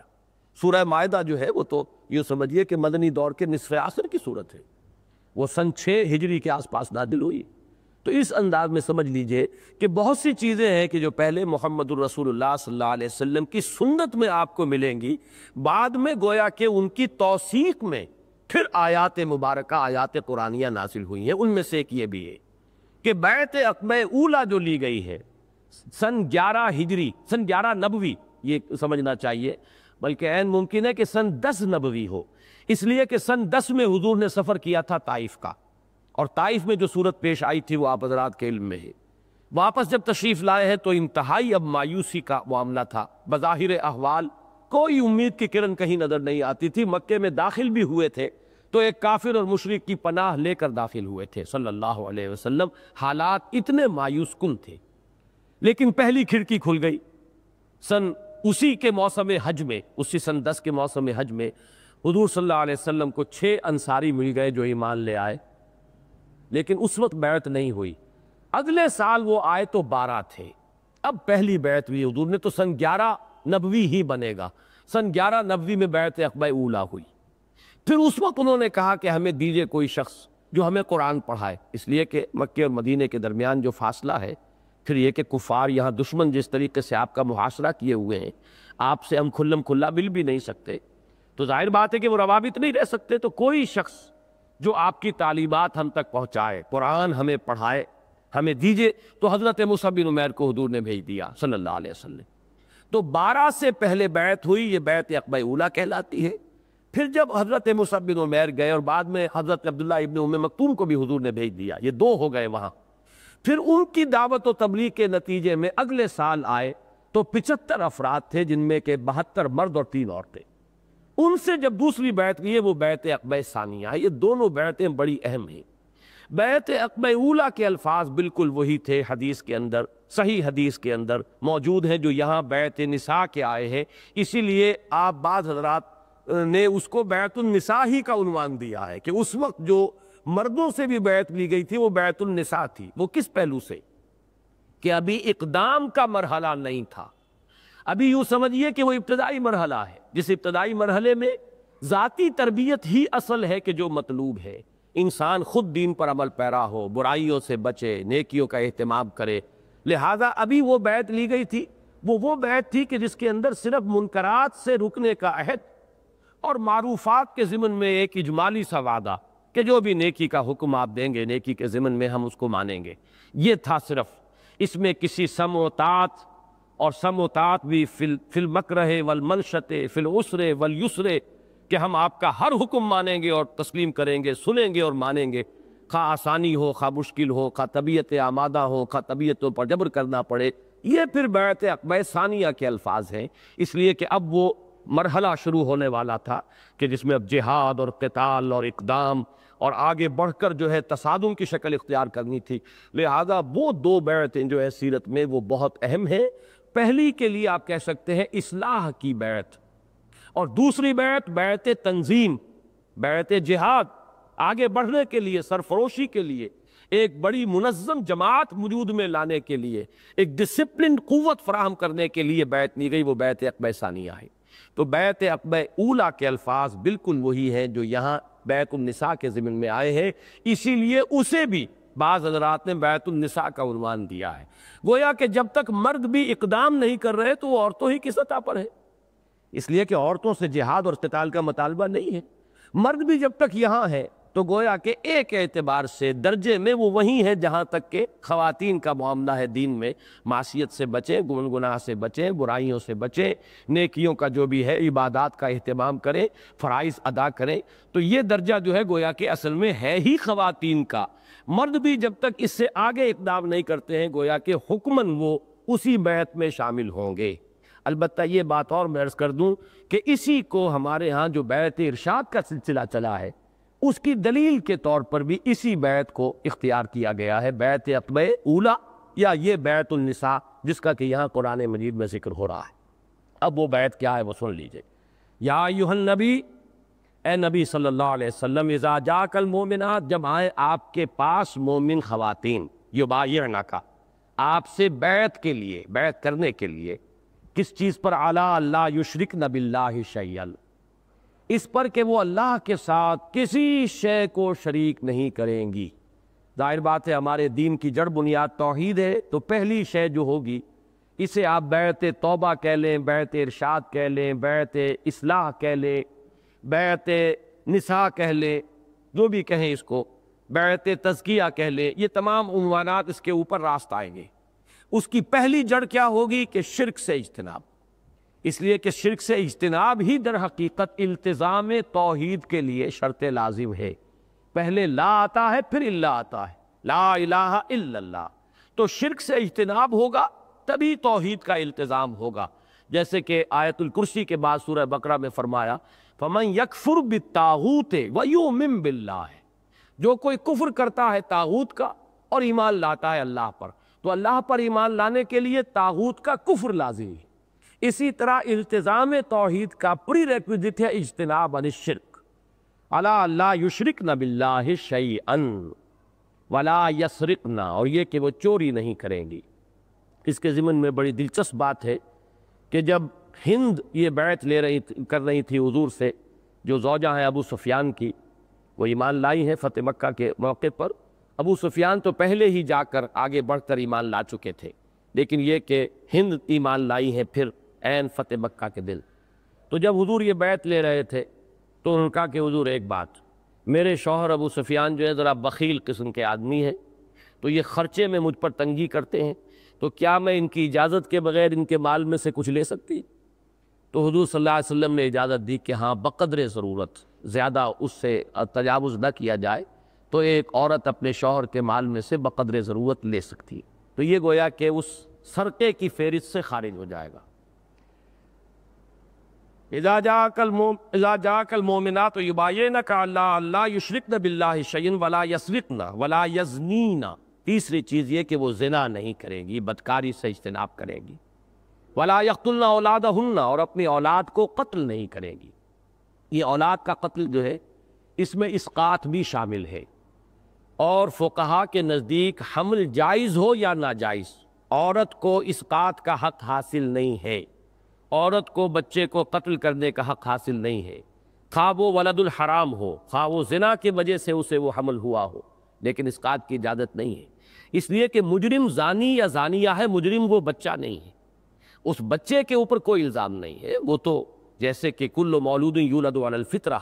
وہ تو بے گناہ وجود میں آیا ہے، اس کے اوپر کوئی الزام نہیں ہے۔ اسی لیے ہمارے معاشرے کے اندر یہ ولد الزنا جو ہے اس کے لیے کوئی گھٹیا معاملہ نہیں ہے، اس لیے کہ گناہ اس کا نہیں ہے، گناہ جس کا تھا اس کا تھا، معاملہ وہ علیحدہ ہے، اس کو ذہن میں رکھیے اچھی طرح۔ تو وہ اپنی اولاد کو قتل نہیں کریں گی، اولاد جائز ہو ناجائز ہو، پیدا ہو چکی ہو یا یہ کہ وہ حمل کی حالت میں ہو، اسقاط بھی اسی کے تابع ہے۔ وَلَا يَأْتِينَ بِبُهْتَانٍ يَفْتَرِينَهُ بَيْنَ أَيْدِيهِنَّ وَأَرْجُلِهِنَّ، اور نہ ہی وہ کوئی بہتان تراشیں گی جسے وہ گھڑ رہی ہوں اپنے ہاتھوں اور اپنے پاؤں کے مابین سے۔ یہ اصل میں بہتان جو ہے، ایک تو بہتان ہے عام بہتان، کسی پر آپ نے کوئی غلط الزام دھر دیا. یہاں خاص طور پر جس بہتان کا ذکر ہے وہ ہے سیکس سکینڈلز. اس سیکس سکینڈل کے اندر سب سے خطرناک شے یہ ہوتی ہے کوئی عورت کسی مرد پر زنا کا الزام لگا دے. سب سے زیادہ خطرناک یہ، اور یہ حرب اکثر صالحین اور ابرار اور اللہ کے دین کی طرف بلانے والوں کے خلاف استعمال کیے گئے ہیں. وہی آبرو باختہ عورت کھڑی ہو کر کہتے کہ اس شخص نے میرے پر زیادتی کی ہے. اب لوگ جو ہے، لوگوں کی کمزوریاں ہیں، یہ انسان کی کچھ طبعی اور جبلی کمزوریوں میں سے ہے کہ وہ برائی کو قبول کرنے کے لیے ذہناً آمادہ رہتا ہے اور اچھائی کو قبول کرنے میں تامل کرتا ہے. کوئی شخص آپ کو کسی کے بارے میں کوئی اچھی بات کہے گا تو آپ کہیں گے ہو سکتا ہے ٹھیک ہے کہہ رہا ہے، شاید اس کا حسن ظن ہو، مانیں گے بھی تو بے دلی سے. اور کسی نے کوئی بری بات کسی کے بارے میں کہی آپ سے تو گویا کہ آپ پہلے سے تیار ہے اس کو قبول کرنے کے لیے. الا ماشاءاللہ یہ انسانی کمزوریوں میں سے ہے جس کی طرف قرآن مجید میں مختلف مقامات پر اشارہ کیا گیا. خلق الانسان ضعیفا، انسان کی خلقت میں بعض پہلو کمزوری کے ہیں، پیدا ہی کیا گیا ہے بعض کمزوریوں کے ساتھ، ان میں سے ایک یہ بھی. تو سب سے بڑا سکینڈل اور سب سے بڑا بہتان جو ہے وہ کوئی جنسی بہتان ہے، کسی پر لگا دینا. اور اس معاملے میں عورت کا معاملہ ایسا ہوتا ہے خاص طور پر کہ اس کی بات کو تو لوگ فوراً مان ہی لیتے ہیں کہ یہ کہہ رہی ہے تو ٹھیک کہہ رہی ہو.